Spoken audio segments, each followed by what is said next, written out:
Jesus' second everyday example of his reframed spirituality is an invitation to avoid adultery by loving another. Yes, you heard that right. When we are busy loving another, we do not commit adultery. Let me explain. What Jesus actually says is, "You have heard that it was said, 'You shall not commit adultery.' But I say to you that everyone who looks at a woman with lust has already committed adultery with her in his heart." This seems simple enough. Jesus is far more interested in purity of heart over checklist obedience.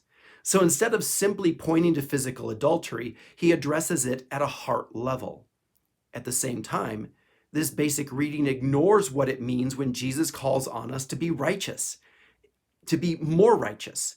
If the verse invites us to focus on adultery of the heart over adultery of the body, this is a call to more as better, not more as different. So if we read this as Jesus making the law that much harder to keep, it conflicts with the Beatitudes.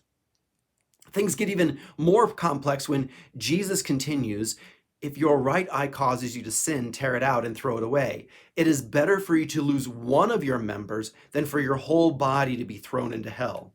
And if your right hand causes you to sin, cut it off and throw it away. It is better for you to lose one of your members than for your whole body to go into hell." Most commentators think this is nothing but hyperbole from Jesus. He's trying to identify how seriously God takes our sexuality. But just like the opening phrase of the teaching, this too is problematic. After all, it contradicts the opening statement by attributing body parts to a heart problem. If your hand does not cause your heart to sin, cutting it off still leaves you with a sinful heart. In the end, any member you cut off leaves you with a sinful heart.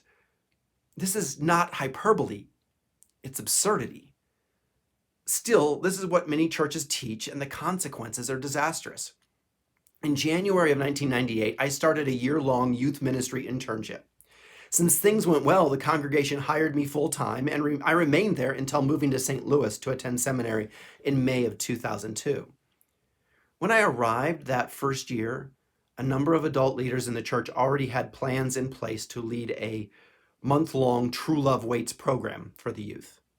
In the following years, I took over the planning and leading of the event that became the most attended nights on the youth group calendar. Why the most attended? Because parents made sure their kids were there. Initially, the events simply encouraged abstinence before marriage. Often they shared the horror stories and dangers of premarital sex. The idea was that the fear of pregnancy or disease would keep teenagers celibate. But as I struggled with my own desires and as the Christian purity culture exploded with the publication of I Kiss Dating Goodbye, the events took on a new tone. We shamed human desire and sought to regulate bodies. Assuming the boys were only capable of objectifying girls, we required the girls to wear loose and long clothing. Instead of trying to avoid sex, I modeled the supposedly biblical courtship where there was no kissing or anything that would stir up desire. Everything had to remain chaste until the wedding night. Then, somehow, everything we spent years shaming was suddenly considered holy. Many who took purity culture seriously continue to struggle with their identity, sexuality, and relationships today. Those who rejected purity culture were often shamed away from faith. This is the church failing as salt and the stripping of blessed happiness. So how do we make sense of what Jesus is saying? Perhaps we begin by seeing a heart of stone as the member responsible for adultery.